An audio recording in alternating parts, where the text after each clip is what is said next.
नमस्कार किसान साथियों, स्वागत है आपके अपने YouTube चैनल किसान एक्सप्रेस में। किसान साथियों, आज की वीडियो में बात करेंगे, अगर आप धान की रोपाई करने जा रहे हैं तो आपको किन किन बातों का ध्यान रखना चाहिए। आज की वीडियो में आपको कुछ ऐसी सावधानियां या कुछ ऐसी बातें बताएंगे, अगर आप वो अपनाते हैं आपकी धान की ट्रांसप्लांटिंग के दौरान, तो आपकी जो धान की पैदावार है वो भी अधिक होगी, प्लस जो आपका धान का खेत है वो रोग मुक्त रहेगा। तो आप इस वीडियो को अंत तक देखें। अगर आपको वीडियो अच्छा लगता है तो वीडियो को लाइक करें और ज़्यादा से ज़्यादा शेयर करें। अगर आप हमारे चैनल पर नए हैं और हमारी वीडियो पहली बार देख रहे हैं तो हमारे चैनल को सब्सक्राइब करें और बेल आइकन प्रेस करना नहीं भूलें, ताकि आने वाली वीडियो के नोटिफिकेशन आपको मिलते रहे।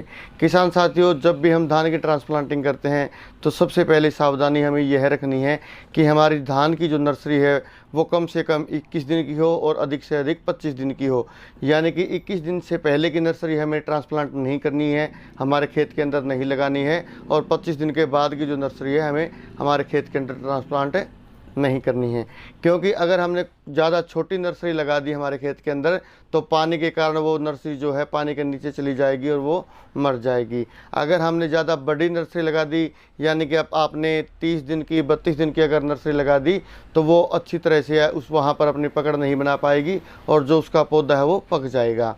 किसान साथियों, उसके बाद जब भी आप नर्सरी उखाड़ते हैं तो आप जितना भी आपका काम है आप लेबर से करवाते हैं, लेकिन उस समय आपको आपके खेत के अंदर, नर्सरी वाले खेत के अंदर भी और जहां पर ट्रांसप्लांट करवाना है वहां पर भी आपको दोनों जगह आपको मॉनिटरिंग करनी आवश्यक है कि आपकी जो लेबर है वो किस प्रकार काम करती है। जब भी आप अपने नर्सरी वाले खेत से नर्सरी उखाड़ते हैं तो उस खेत के अंदर पर्याप्त नमी होना आवश्यक है, क्योंकि अगर वहाँ नमी कम हुई तो जब भी आपकी लेबर पौधा उखाड़ेगी तो उसके साथ उसकी जो जड़ें हैं वो टूट जाएगी और ट्रांसप्लांटिंग के बाद वो पौधा मर जाएगा।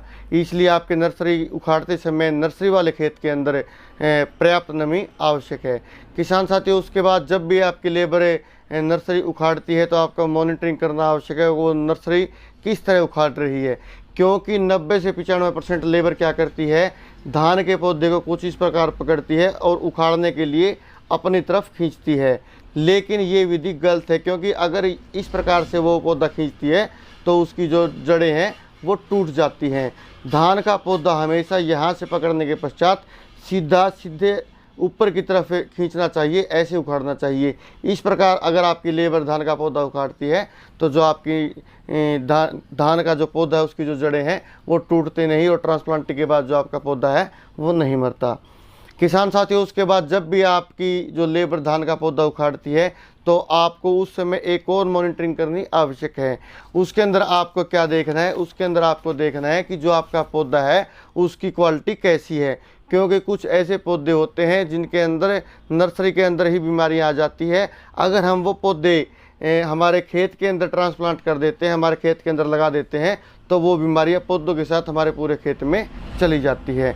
उसकी पहचान के लिए आपको क्या करना है, अगर ये आपका धान का पौधा है तो आपको सबसे पहले उसके अंदर क्या देखना है, ये आपका धान का पौधा हो गया, ये आपकी ज़मीन हो गई, ये जो है ज़मीन के अंदर जड़ें निकली हुई हैं। उसके बाद ये आपके पौधे का शीत हो गया और यहाँ पर ये नोड हो गई।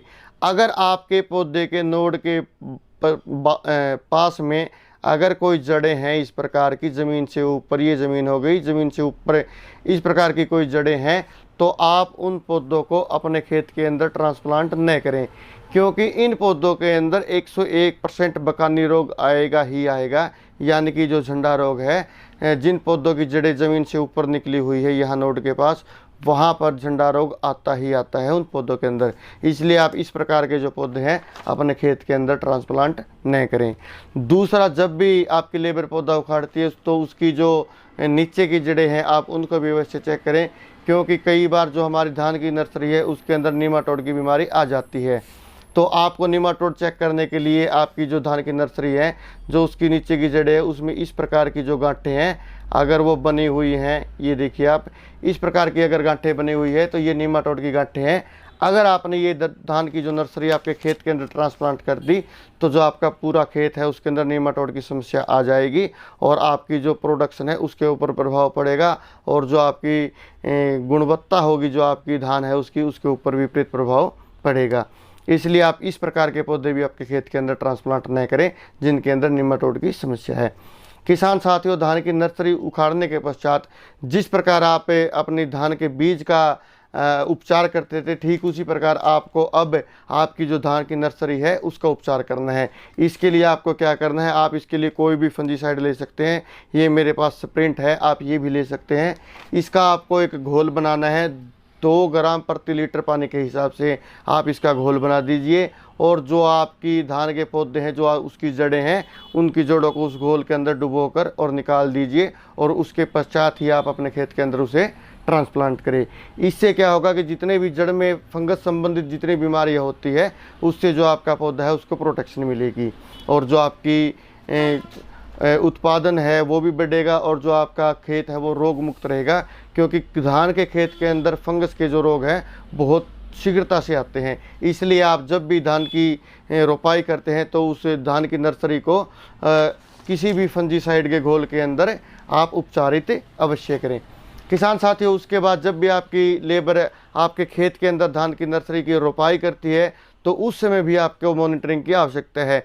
उस समय लेबर क्या करती है कि अपना समय बचाने के लिए जो धान के पौधे हैं उनकी रोपाई करते समय वो काउंटिंग नहीं करते और उचित दूरी पर नहीं लगाते, जैसे तैसे वो अपना काम निपटाते हैं और चले जाते हैं। इसलिए जब भी आपकी लेबर आपके नर्सरी को ट्रांसप्लांट करती है तो आप खेत के अंदर मॉनिटरिंग करें। उसके अंदर आपको क्या करना है, उसके अंदर जो आपकी लाइन से लाइन की दूरी है वो 8 इंच होनी चाहिए, और जो पौधे से पौधे की जो दूरी है वो आपकी ये 4 इंच होनी चाहिए। अगर आप इस प्रकार से इस विधि द्वारा, इस दूरी द्वारा अगर आप आपके खेत के अंदर धान के पौधे की रोपाई करते हो तो आपके 1 एकड़ में 2,67,102 पौधे लगेंगे। अगर आपने आपके 1 एकड़ के अंदर इतने पौधे लगा दिए तो जो आपका उत्पादन है वो ऑटोमेटिकली बढ़ जाएगा। इसलिए आप जब भी आपकी लेबर धान की रोपाई करती है तो आप वहाँ पर आप जाकर क्या करें, आप 1 मीटर का रेंडमली आपके खेत में कहीं से भी आप 1 मीटर का स्क्वायर ये ले लीजिए स्क्वायर जगह, और उस जगह पर आप देखिए कितने पौधे लगे हुए हैं। अगर बात की जाए लाइन से लाइन की दूरी की तो 8 इंच है, तो 1 मीटर के अंदर ये आपकी 6 लाइनें हो गई। अगर बात की जाए पौधे से पौधे की दूरी की तो 1 मीटर के अंदर अगर 4 इंच की दूरी पर पौधा लगाते हैं तो ये आपकी टोटल 11 लाइनें होती हैं। इसी प्रकार अगर आप काउंटिंग करेंगे तो 1 मीटर के अंदर लगभग 66 पौधे लगे होने आवश्यक है। अगर आप इस प्रकार धान लगाते हो तो जो आपका धान का प्रोडक्शन है वो अवश्य बढ़ेगा। किसान साथियों, अगर आप कुछ इस प्रकार की सावधानियां बरते हैं तो आप अपनी धान का उत्पादन भी बढ़ा सकते हैं और अपनी धान को रोग मुक्त भी कर सकते हैं। किसान साथियों, आशा करते हैं आपको वीडियो पसंद आई होगी। फिर भी अगर आपके मन में कोई क्वेश्चन है तो आप हमें कमेंट कर सकते हैं। आने वाली वीडियो में आपको खेती बाड़ी से संबंधित, गार्डनिंग से संबंधित और पशुपालन से संबंधित नई नई जानकारी देते रहेंगे।